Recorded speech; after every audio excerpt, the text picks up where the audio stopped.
Hello, good afternoon, everyone. Welcome to beautiful Charlotte, North Carolina, and EMS Today 2018. I'm Sarah Ferguson. I'm a senior editor for GEMS.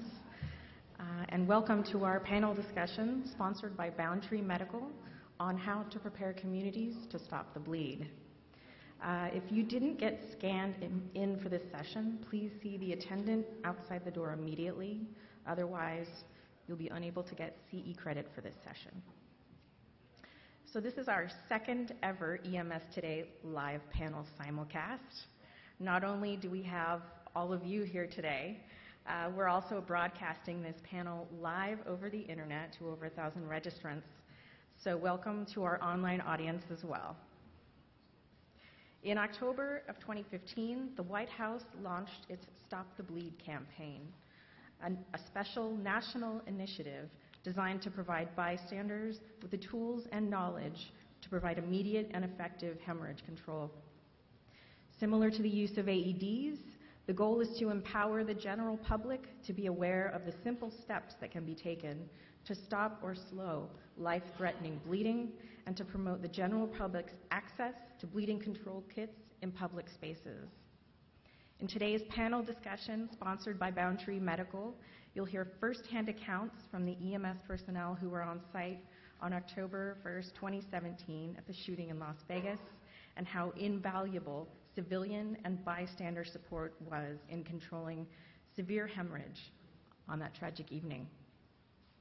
Our panel will provide an update on the federal Stop the Bleed initiative and where it's headed in the future, and then they will discuss how the state of Arkansas secured funding to implement a statewide Stop the Bleed program that involves EMS, law enforcement, school nurses, teachers, and church groups as trained first responders. So just a few housekeeping notes for our online audience before we get started with our panel. If you have any questions during the webcast, click on the Q&A widget at the bottom of your console and submit your question at any time. So we'll be answering all questions. We'll take all questions from both online and our in-person audience during the Q&A portion at the end of our session. This webcast will also be archived at gems.com/webcasts within 48 hours, so you can view it again and share it with your colleagues. And now I'd like to introduce our speakers.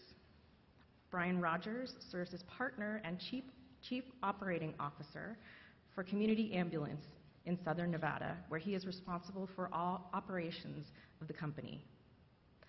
Brian began his career in EMS in Las Vegas as a paramedic for Mercy Ambulance in 1988.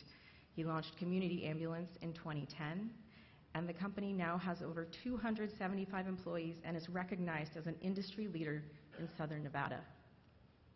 Dr. Richard Hunt is the Senior Medical Advisor for National Healthcare Preparedness Programs at the U.S. Department of Health and Human Services.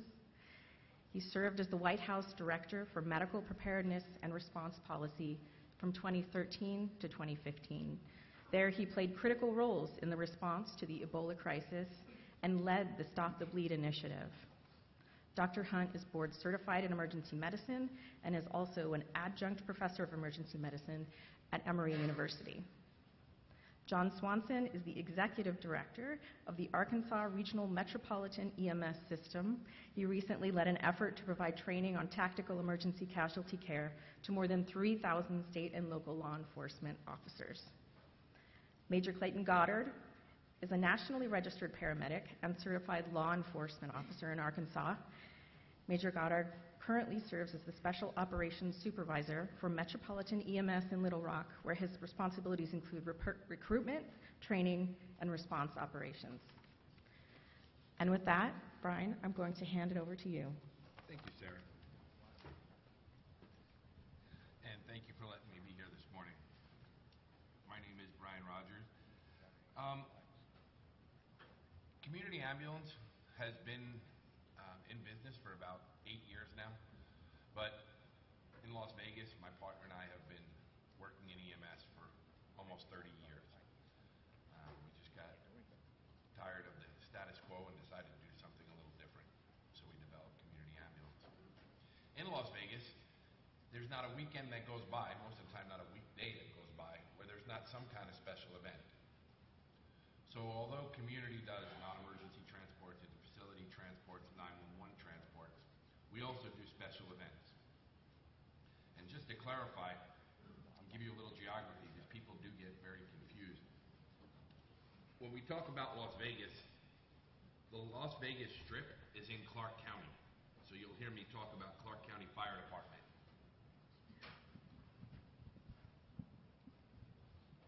And the city of Las Vegas is downtown Las Vegas. So on that fateful night, 1 October, this was the third night of the event. The event had 22,000 attendees. Like I said, it was a 3-night event. During the first 2 nights, we transported only 8 people. It was actually a very successful event. We had a total of 16 paid personnel on scene, but we also had several, exactly 5, employees on scene that were enjoying the concert. And those employees had worked previous nights of the concert.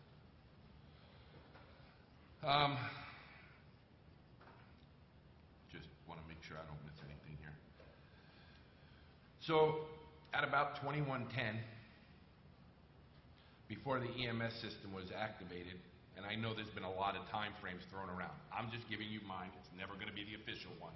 But this is, I got a phone call from my daughter, who also works for community in a support fashion, and she said, "Dad, they're shooting at us." I had no idea what she was talking about.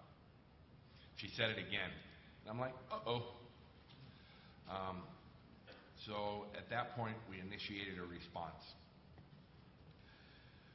Community ambulance had 3 ambulances on scene and 1 supervisor on scene.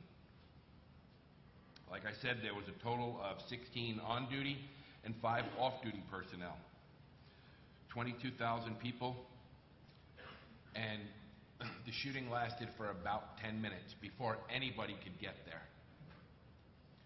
Those 21 people were on scene by themselves, and we have a dual response system in Clark County.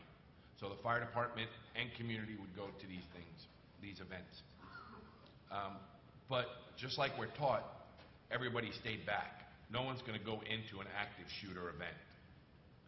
And I can tell you, after speaking to these 21 that were there, they felt like they were really on an island. They were on their own, and they had to figure it out.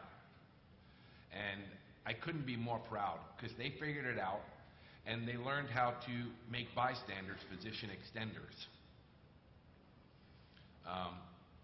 And just because I can, I just like to tell you, the 21 that decided to stay there and not run are sitting in these first 2 rows right here. We got to bring them here to the EMS Today show, and I'm very proud of all of them.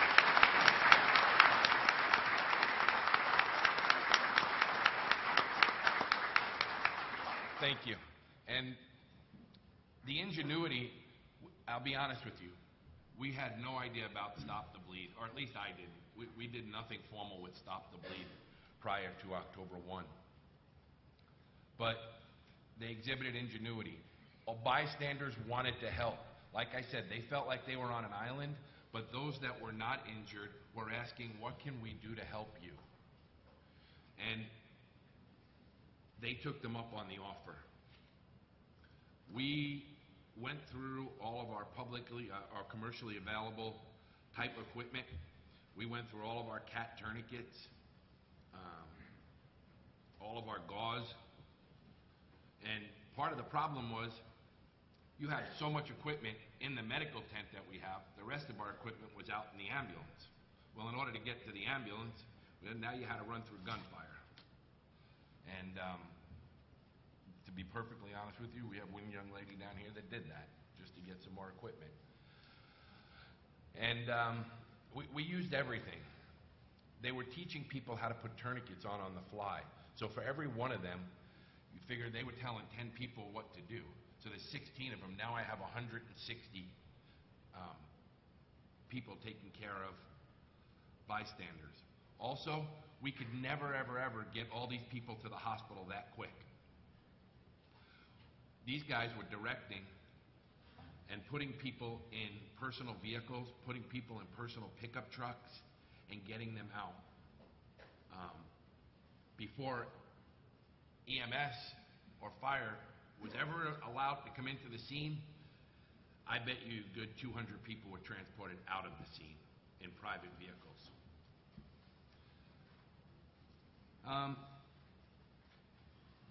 They showed what it really took to take care of a lot of people. Like I said, I know one gentleman right here, Oscar. He's a combat medic. He has experience. They were cutting up their stethoscopes to make tourniquets and handing them to people and saying, "Here, make a tourniquet." You know, they were packing wounds. Like I said, there was nothing official about what we did. It had nothing to do with Stop the Bleed, but it sure mimicked it. And they got everybody to the hospital. And when we look at this, I want you to think about that night. It was very early. It was reported, and I say 58 dead and 1 SOB, but that's just me. With that number, all those other people that made it to the hospital, there wasn't that many that passed away, except for the ones that were pretty much expired on arrival. And that's because of these guys and the bystanders that they used to make sure these people got the care they needed. And I just couldn't be more proud. What are we doing now?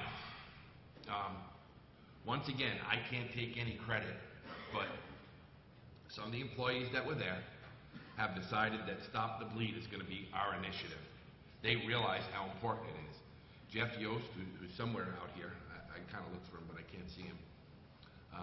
He's taken it upon himself, working with a few other employees, and he became an instructor.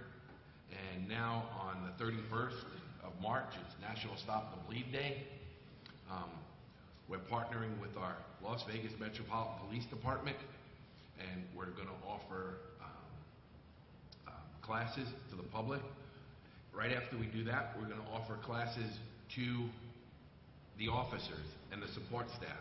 Then we want to get all the hotel security guards and everybody else we can get, because although that we did not formally know this, we realized that night how Stop the Bleed can save lives. There's no two ways about it. It saved lives. And these guys, they figured it out on their own, on the run, and they made it happen. And, you know, it's amazing to me that Stop the Bleed was out there. It was exactly what we should have taught people before this, but lesson learned. And now it's our goal to teach as many in Southern Nevada how to stop the bleed before we ever need it again. I'd like to say thank you and introduce Dr. Richard Hunt.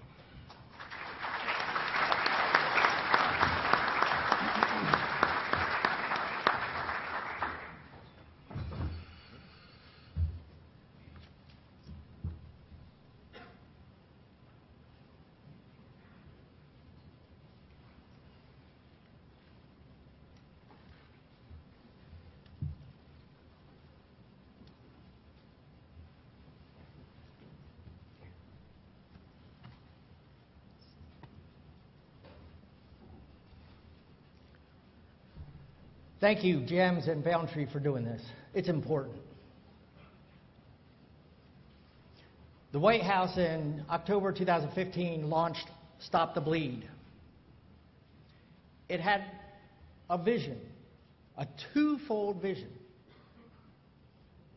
save lives and build resilience. And build resilience.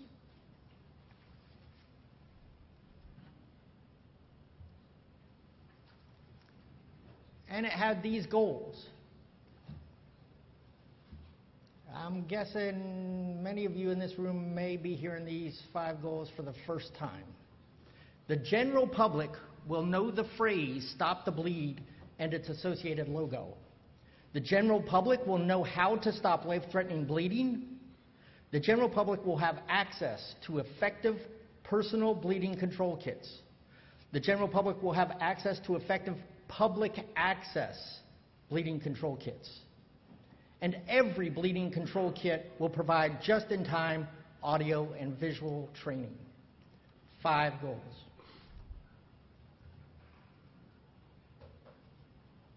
The operative word there, or 2 words there, in those 5, is something different for us in EMS. The general public. And by the way, our general public, last time I looked at the census, 325 million people. That's pretty ambitious. 325 million people. Okay? The general public. Wasn't about hospital employees. It wasn't about EMS providers. It wasn't about fire, public safety, school nurses. It was about the general public. 325 million people. So,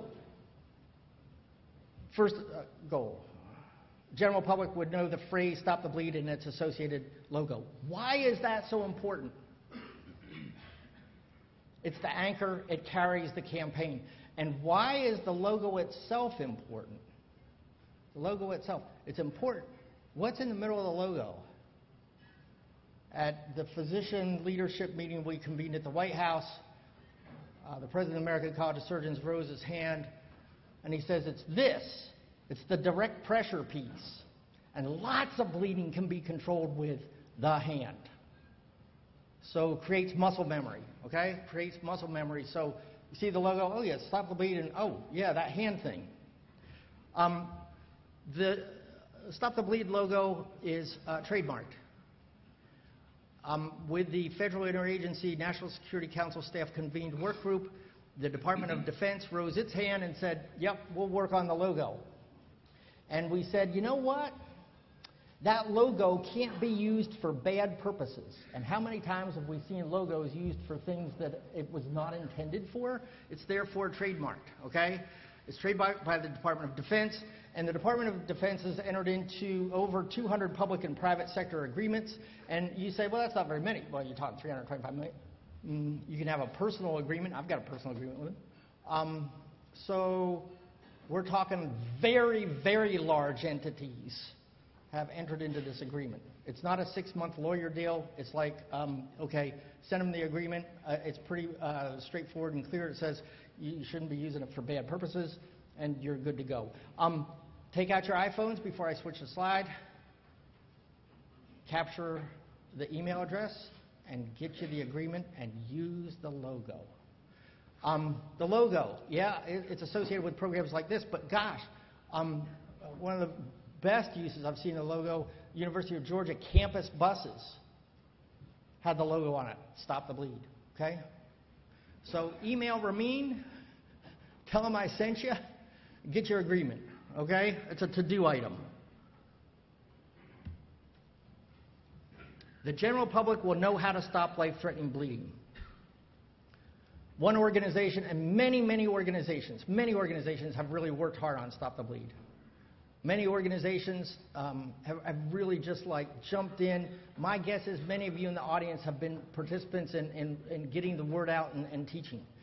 And in terms of courses and classes that have gone on, goodness, really exceeded expectations. One organization, the American College of Surgeons, has, again, one organization, there are many, 12,000 instructors, 70 or greater than 7,000 classes, in 50 states, and an unintended positive consequence, 56 countries. Colleges, high schools, junior schools, there have been some primary schools where Stop the Bleed has already started to percolate. And the initiatives from Arkansas you're going to hear about, initiatives in Georgia, statewide. There's a really critical word in this goal, okay? And it's know how to stop life-threatening bleeding. Know. And what do we know? In medicine, in EMS, we know training, education, classes. That's what we do and what we know. And if we've learned anything from our initiatives in CPR, AEDs, we'll never get to the entire general public, 325 million people, with classes alone. It just can't happen. So we got to start thinking really out of the box with some novel solutions. And that gets way out of our comfort zone with education, and it gets to things like pop-ups. And it gets to things like Stop the Bleed days. And it gets to things like this.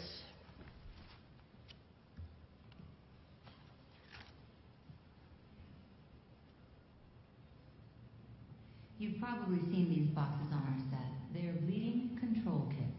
They're part of a new White House initiative. Soon, you'll be seeing them on the walls of public spaces.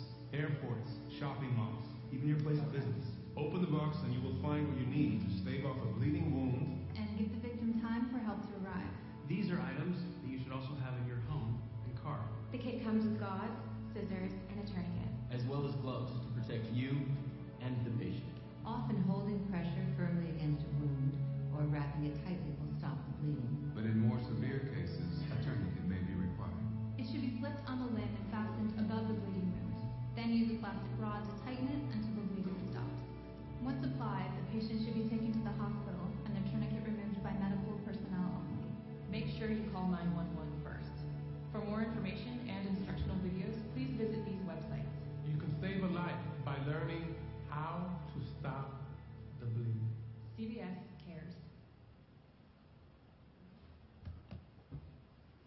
That public service announcement was a generous contribution by the cast of Code Black, executive producer of Code Black, and CBS Network.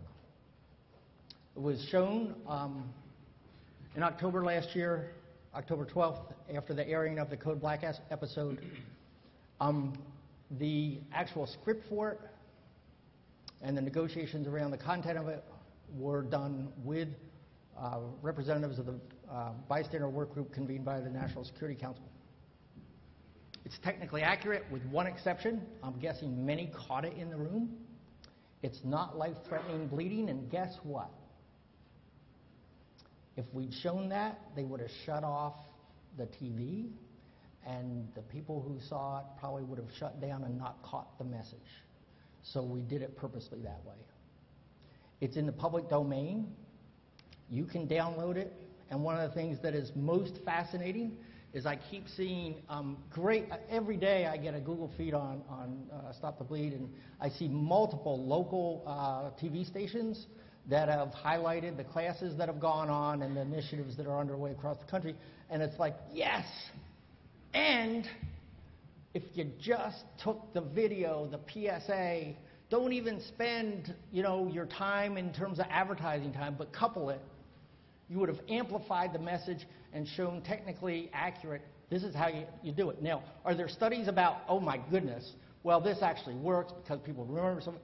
You know what? You can study it till the cows come home. But my thought is that if you at least have some exposure to it, in the moment you will reach down really deep and try to remember some of that stuff, and maybe it'll do some good. Awareness alone helps, okay? That video, in terms of its impact and the power of engaging media was seen that night, I'm not talking about all the repeat plays, by 5.6 million people. 5.6 million people. It's not our comfort zone, but we got to get out of it and figure out how to engage the media to get Stop the Bleed into the hands of the people that will actually be able to save lives, because we can't get there in time. We just can't get there in time. The general public will have access to effective bleeding control kits. This is one graphic. There are many effective bleeding control kits out there by many different companies. It's not to advertise one or the other. I'm extraordinarily gratified by the energy put into this by the corporate sector. We had a corporate sector meeting at the White House to discuss how we were rolling this out. The minimum contents, minimum contents, okay? You can add what you want, but realize the complexity sometimes makes it a little bit harder to actually perform. So minimum contents, as discussed by the National Security Council bystander group, were effective. An effective tourniquet. Yes, there are counterfeit tourniquets. That thing actually exists. 6-inch dressing, S-rolled gauze, trauma shears, gloves, and a bag. Make accessible to all. Make accessible to all. And why is that so important? If a soccer mom or dad goes into a store and actually says, oh, this kit, it's not just first aid, but it actually will save a life, and I'm going to actually buy it, there's some familiarity with that. And that familiarity in their family's horrible event or a big event will carry the day, that familiarity, okay? So, make accessible to all. You know, you say, well, I would say that the retail sector hasn't been penetrated very well, certainly online. Why not the retail sector? And you say, well, retail sector is going away. Well, guess what? People are still probably for a while going to grocery stores and drugstores, I think, unless I'm missing something. So that one's hard. And then economies of scale, the pricing, we've got to get to a point where it's accessible to all. The general public will have access to effective public access bleeding control kits. Conceptually, multiple personal kits in one package. I was gratified to hear while I was in Las Vegas learning about the challenges and the profound successes you actually had that night.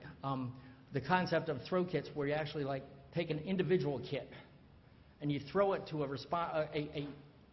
member of the general public who actually wants to help. Multiple individual kits in a large kit, okay? So that becomes a public access kit.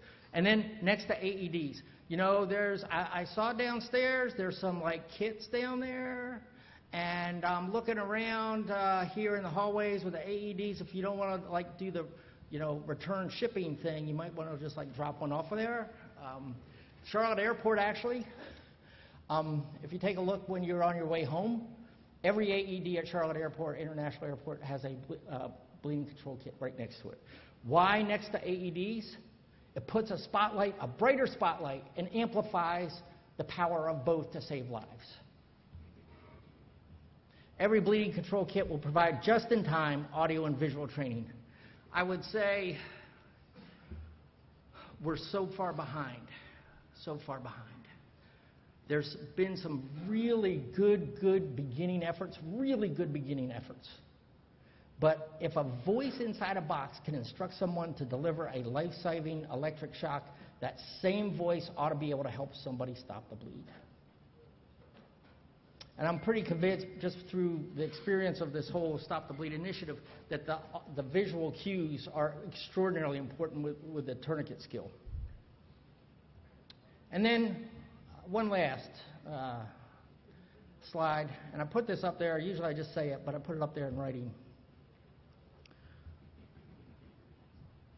There are many competing priorities nationally.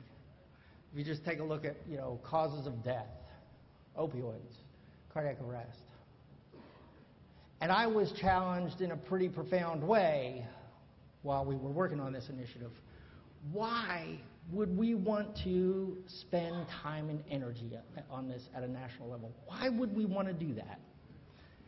And we started looking at numbers. We started looking at cost-benefit analysis, and the numbers weren't adding up. And so I called a friend and colleague at Harvard's Kennedy School of Government who wrote lessons from the Boston Marathon bombing, Why Was Boston Strong? And I said, you know, I'm not sure we're going to be doing this because I can't make the numbers work. And I got people asking me, why is this so important? Why is this so important? And this was the turning point. He said to me, not just said, pretty much shouted at me, Rick, our challenge and opportunity is not just about saving lives from immediate life threats. It is not just about cost-benefit analysis. And it goes far beyond increasing survival from daily and catastrophic tragedies. It is about building resilience of people through increasing personal and community efficacy and effectiveness. It is about building on a foundation of the public's propensity to act and willingness to intervene. And it is about building a community narrative, speaking to the notion of a nation of people who are self-propelled and who have a spirit of taking care of each other, especially in their most desperate moments of need. This is who we are as a nation.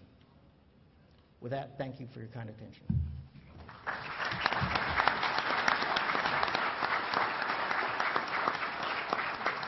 like to please turn this over to Clayton. So let us learn about Arkansas. Thank you.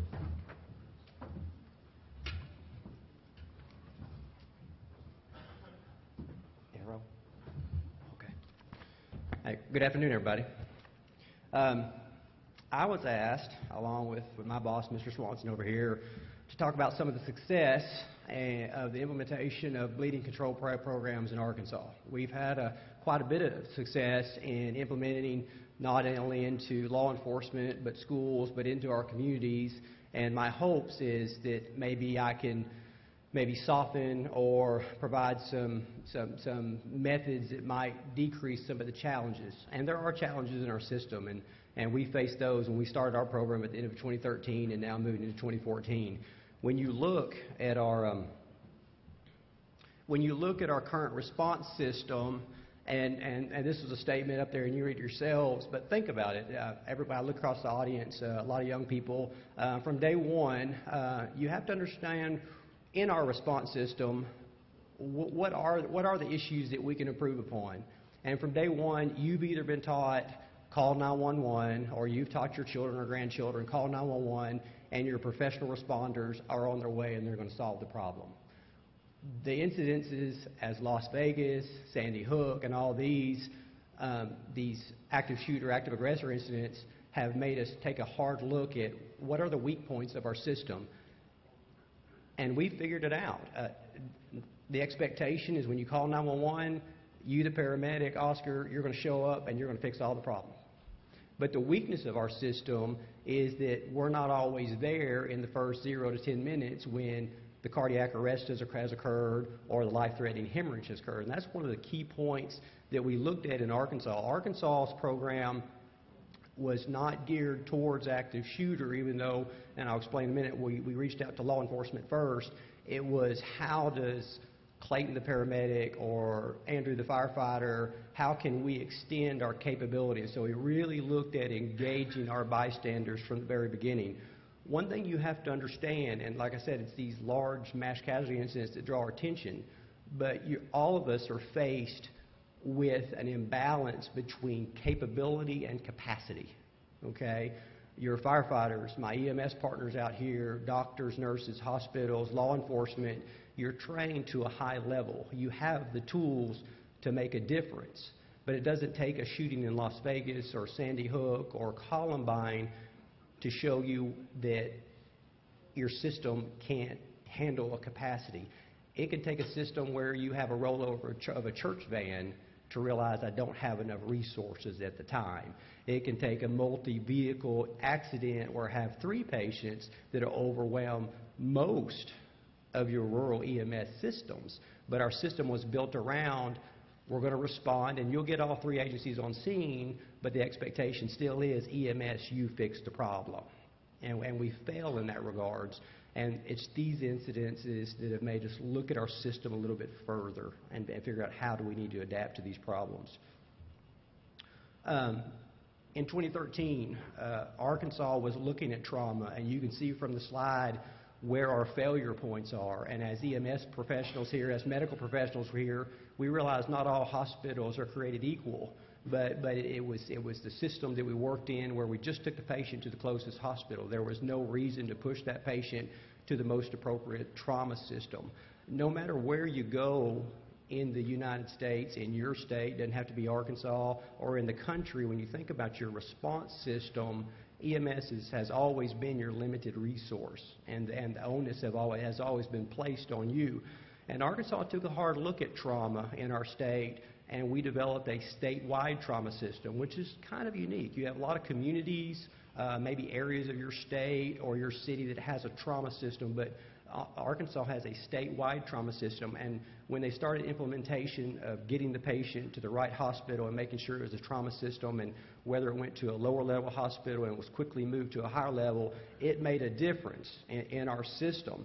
You know, the one thing that you're aware of, but you may not, that is so critical to this program, and it's an important teaching point when you go back in your communities. The number 1 cause of death in the United States for those ages 1 to 45 is trauma. It is trauma for those folks, and the military has taught us great lessons there, and that was key to our program. To implement a good program into your state, into your community, you need to understand the military's TCCC, Tactical Combat Casualty Care. You need to understand the lessons that our military have taught us. You could put it in percentages like you see here. Prior to the implementation, prior to the military changing the way they taught trauma, you had a preventable death rate of 24.1%. 24.1% of our soldiers died from these non-lethal injuries, whether it be penetrating trauma or some sort of amputation, etc. With the implementation of TCCC in the military, you dropped that preventable rate down to less than 3%. Was it because of a change in training? Yeah, it was. Who out here is not using approved frontline tourniquets? Who out here is not packing wounds for hemorrhage control?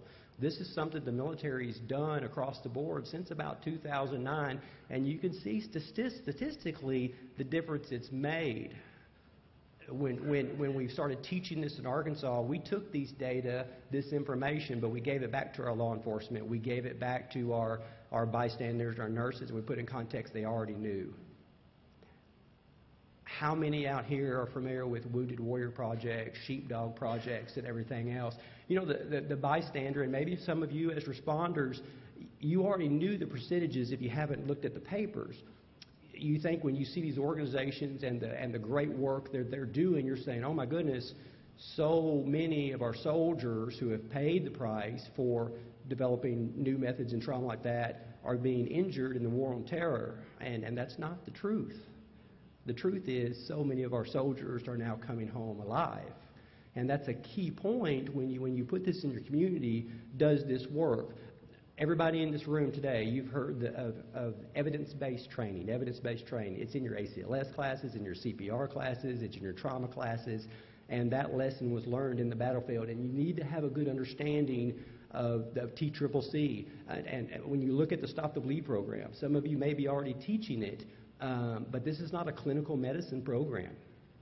It's a side-of-the-road dirt medicine program, as evidenced by my friends here from Las Vegas. I applaud you.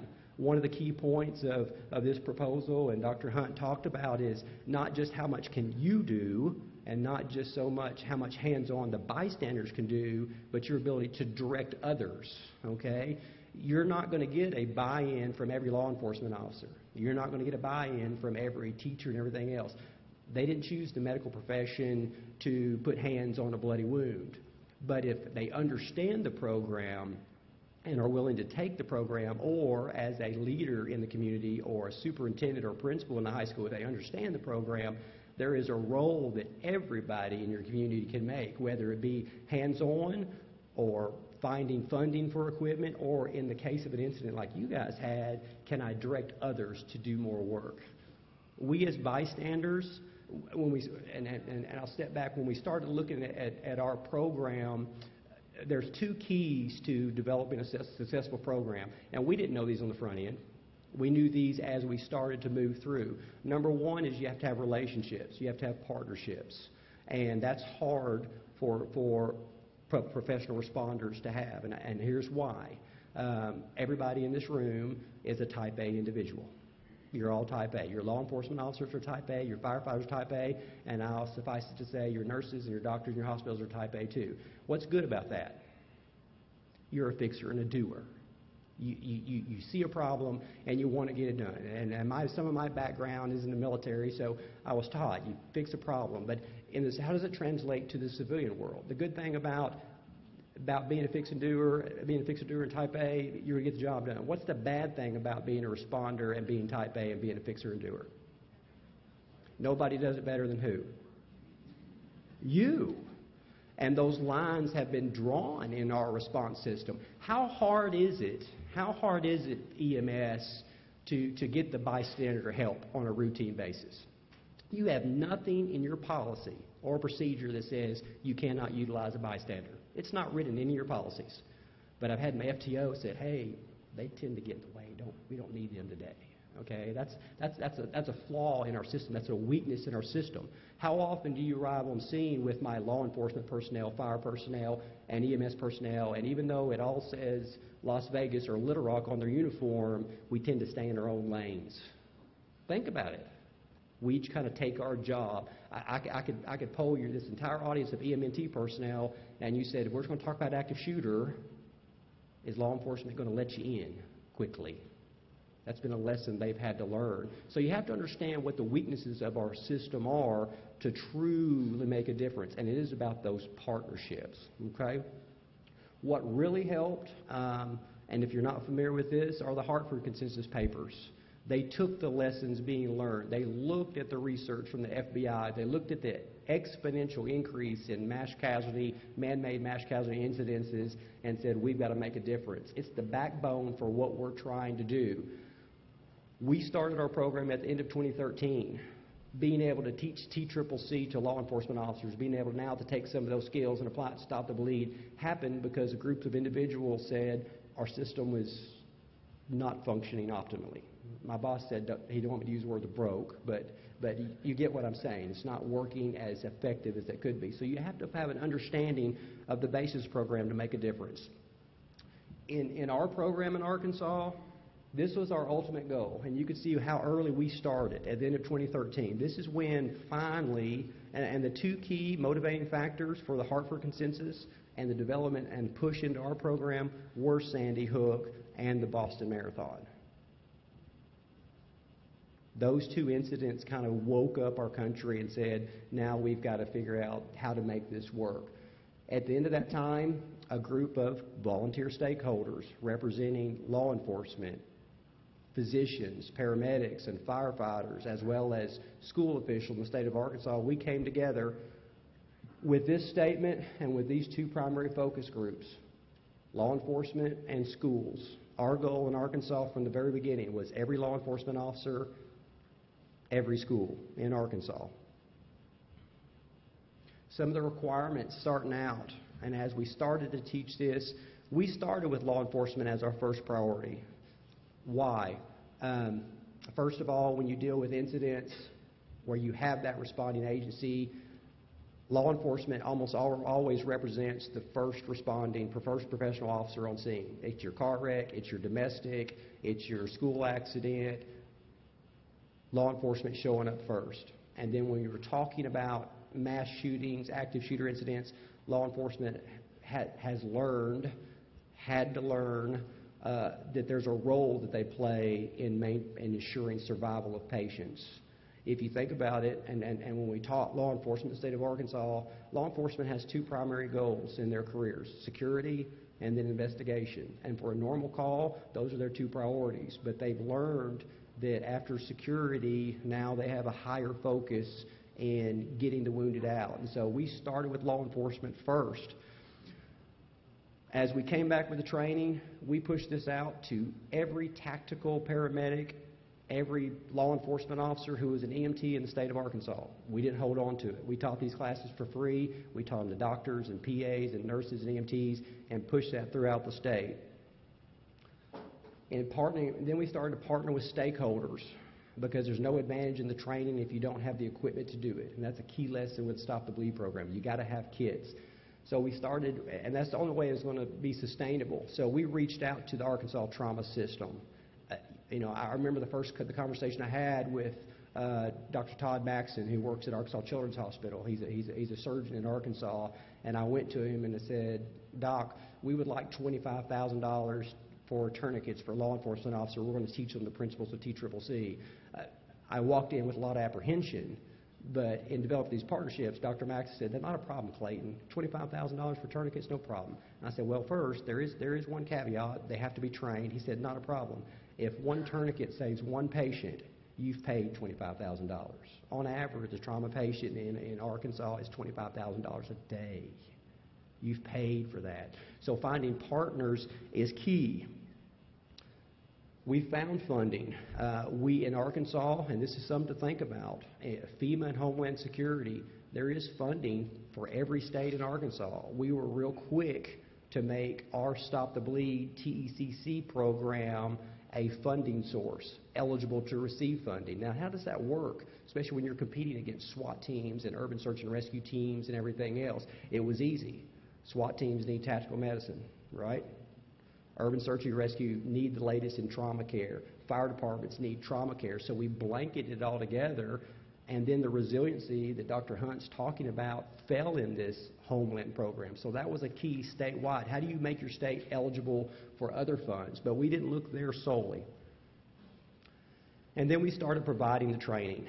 And like I said, as early as 2014, we took the NAMT Law Enforcement First Responder Tactical Casualty Care course. And it's a heavy PowerPoint course. They teach tourniquets and wound packing and airway and everything else, but we geared it towards our audience. I knew in our state I couldn't keep a law enforcement officer in a classroom for 8 hours. Never going to happen. So we adhered to the standard, but we did all the PowerPoint. We talked about active shooter and how do you manage this, and the last 3 hours of the day after we did all our classroom practicals, we put them on the live fire range. And now my law enforcement officers are doing self-aid and buddy drills on the live fire range, moving, communicating, and ultimately realizing my priority of work is security, but as soon as I get security, my patient comes back. That was the buy-in we got for law enforcement. And one more thing, with setting up money funding through trauma system and other stakeholders, at the end of the class, they got their, not just a tourniquet, but this next year now they got a complete first aid kit. Once again, there's no value in the training if they can't do the job. I'll tell you a caveat to that, though. Originally, when we started teaching, my law enforcement officer said, hey, this tourniquet, this for me. It's for me.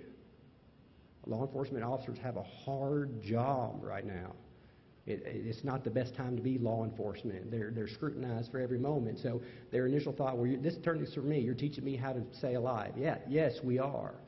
But if the incident that you showed up first on, there's a difference that you can make, because EMS and fire are still holding back. So we taught that to them. How do you train or pattern the course toward your audience is key. And then we wanted one other safety net. All of your states have probably some sort of Good Samaritan language, some sort of Good Samaritan laws in your state.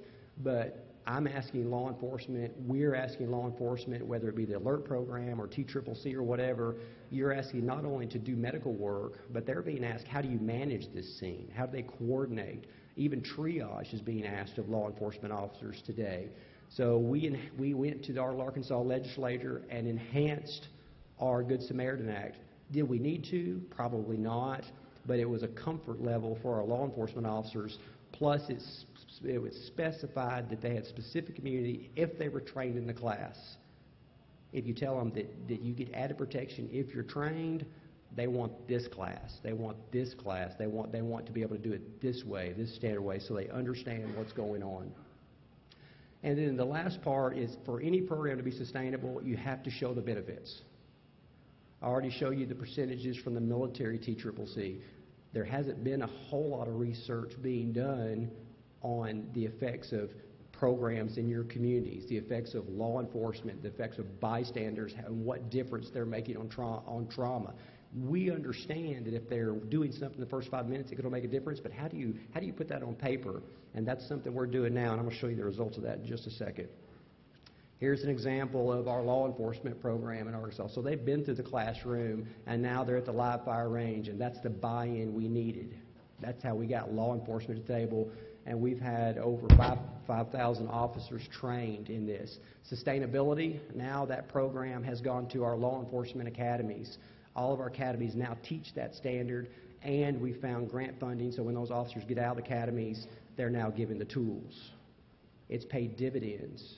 There's a presentation tomorrow by Mr. Swanson over here about Little Rock's mass shooting, and the value of that program was there was coordination immediately on scene because law enforcement knew what to do. EMS and fire knew how to run into the warm zone and link up and provide that unified command structure.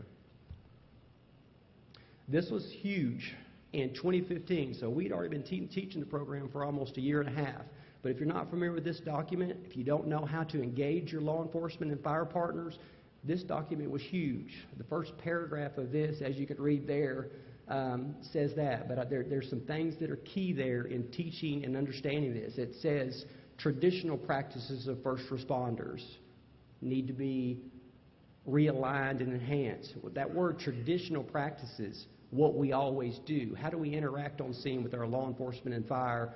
And why does law enforcement tend to stay out here and fire EMS stand here? Plus, we don't tend to involve our bystanders. And then realigned.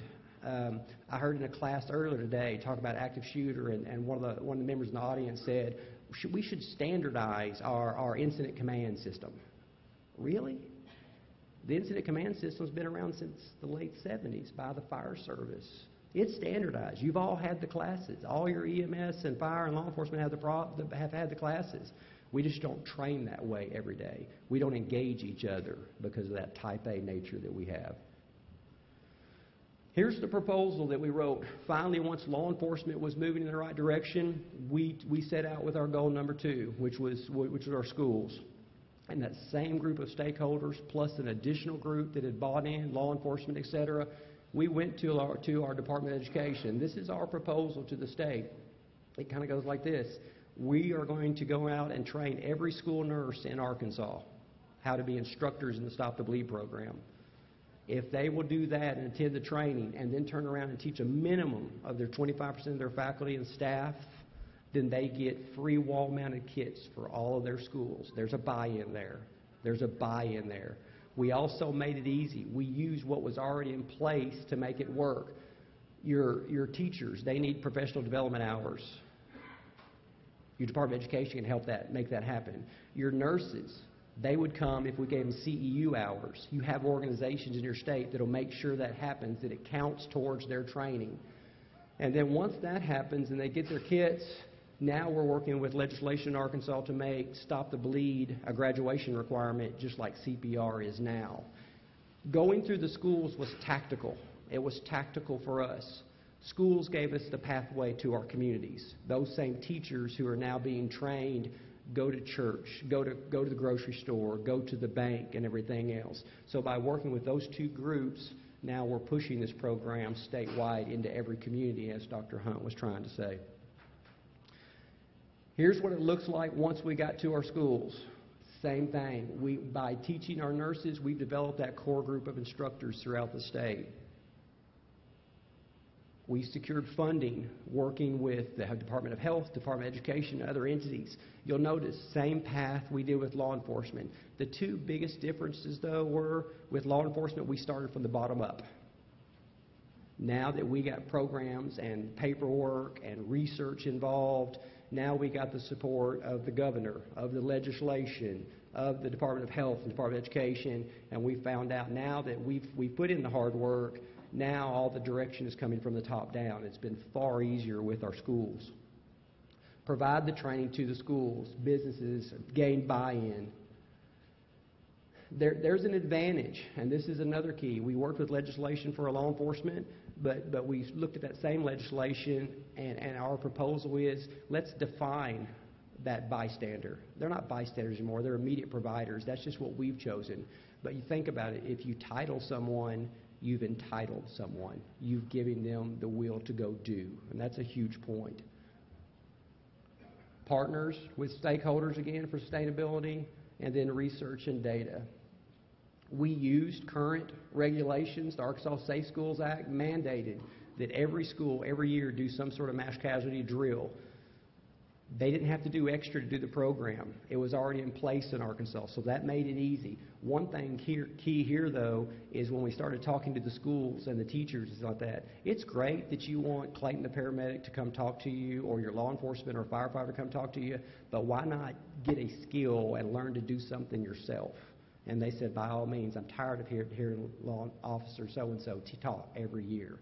You're giving them something to do, and then show them the difference it's going to make. There's the partners that we've developed over time, and you can see the list. And like I said, that's now that we did all the hard work with law enforcement and that's sustainable, it's become easy with the schools and communities. This is the kind of support you've been able to get. A couple of pictures. You could see the value of the program. I like specifically the picture on the left. That was a small rural town community in southeast Arkansas. You're at level 4 hospital, very little capability, but they wanted to become their own stakeholder groups in their county, Ashley County, Arkansas.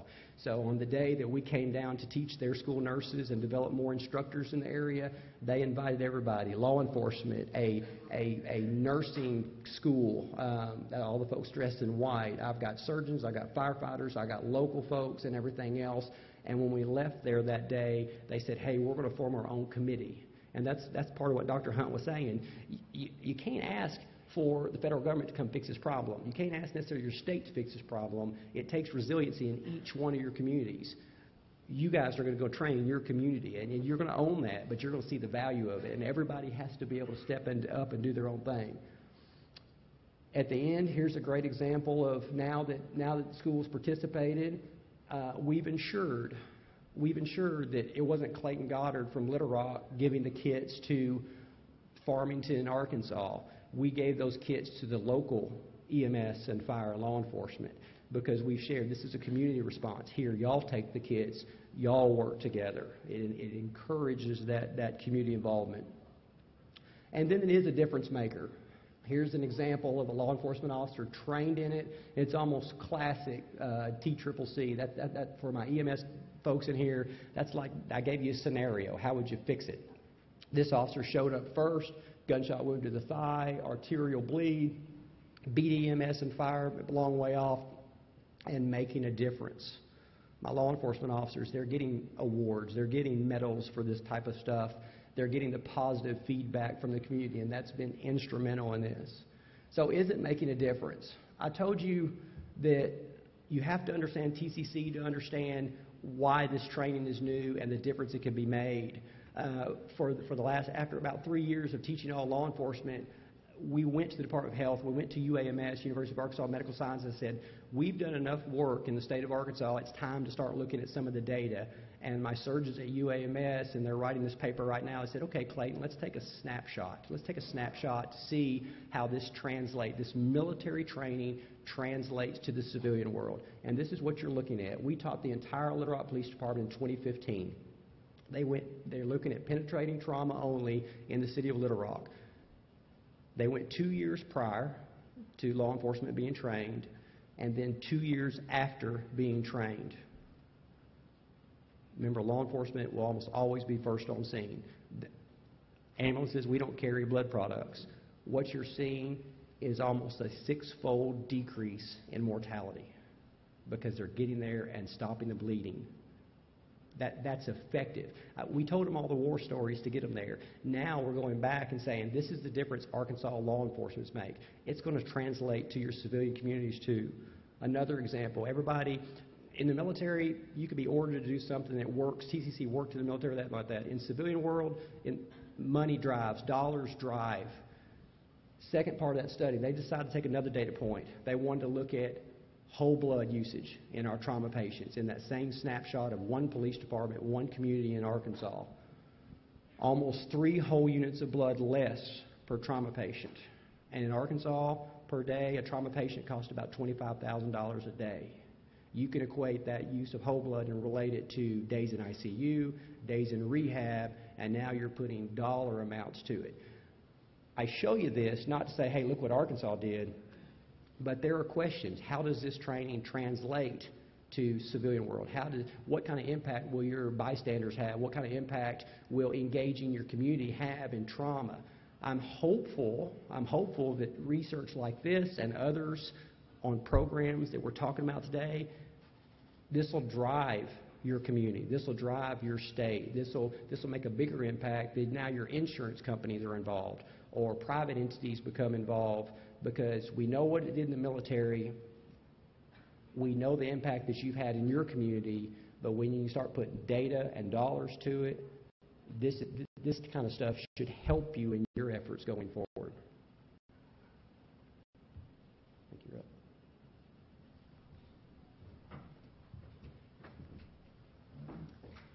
All right. Thank you.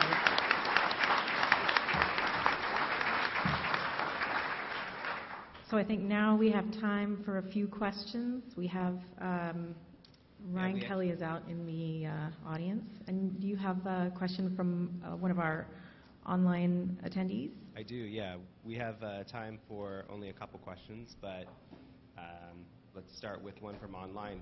Are grants available to assist in purchasing personal kits or public access kits?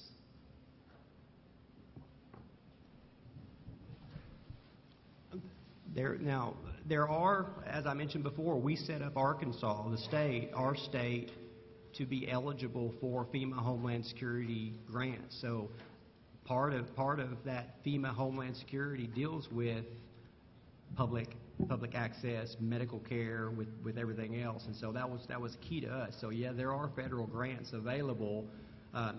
Your state needs to be set up for that.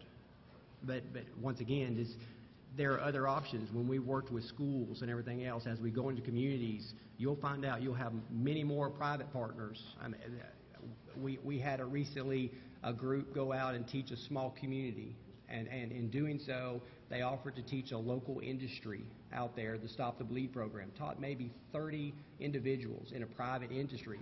At the end of that industry said, we want to make a difference in our community, and they turned around and for that free education turned around and bought kits for the entire school district at a cost of almost $25,000. So opportunities exist.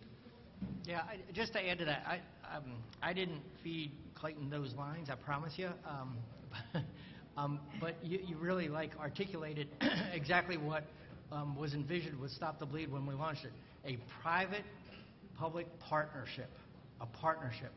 In terms of grants, it's been fascinating to listen to people who have been able to acquire kits through grants, bundled under other initiatives, quite successfully. And the private sector has really stepped up in pretty extraordinary ways that I would have never expected. And when people ask me about this, what I've found is no one that has actually worked to do training or spread the word or get kits out into the public, no one has ever said, well, we just have no idea how to do it. They've all figured it out. So not to worry. It's there. It's just you got to go seek it out. Let me add one other quick comment about sustainability. And part of what I think has helped make this successful is a partnership with the media and with the police, so that when these tourniquet skills are used in the field to make a news story about it and have the police recognized for their role in this and give them credit where they've earned it. And that has helped a lot with the awareness of the public with the private partners, because this is in the media, it's in front of them, and they see the success. Do we have a question in the audience? Just go ahead and raise your hand if we have a question. Hi, Charles. Hi, thanks, Ryan. For Chief Rogers and Mr. Yost as well, I can only imagine what it's like to have the amount of resources that you have in a metro environment. Think for a moment, though, geographically, and you'll understand this question very well.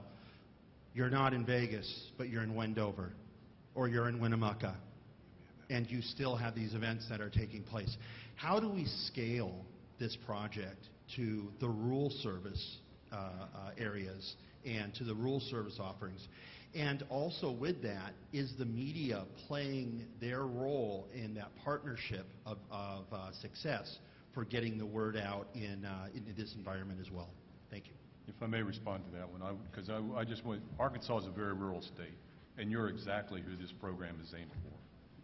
Because your law enforcement is a tremendous force multiplier. Your schools, the teachers, you can reach out to the churches and your local businesses, and that really is the next phase. It is rural America that will benefit from this tremendously. We're talking about accidents, we're talking about storms, we're talking about industrial mishaps. Rural America is going to benefit from this greater, and that perhaps is where the challenge is, because the buy-in. How do you get the interest in people? And therein is the challenge.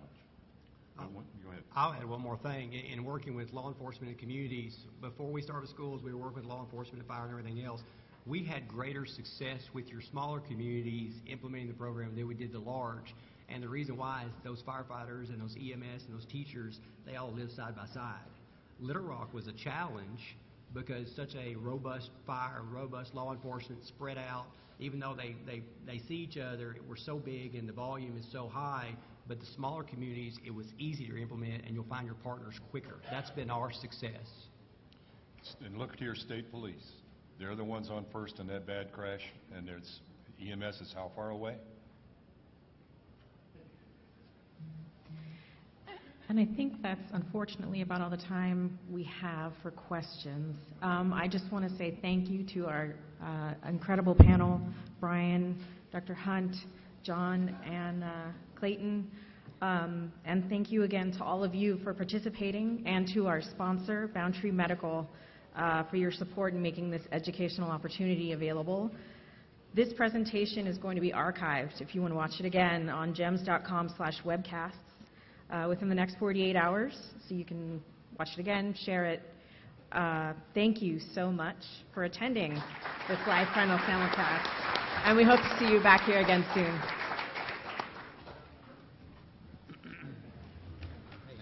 Gentlemen, I think that was a success. Hopefully, mission accomplished, let's hope.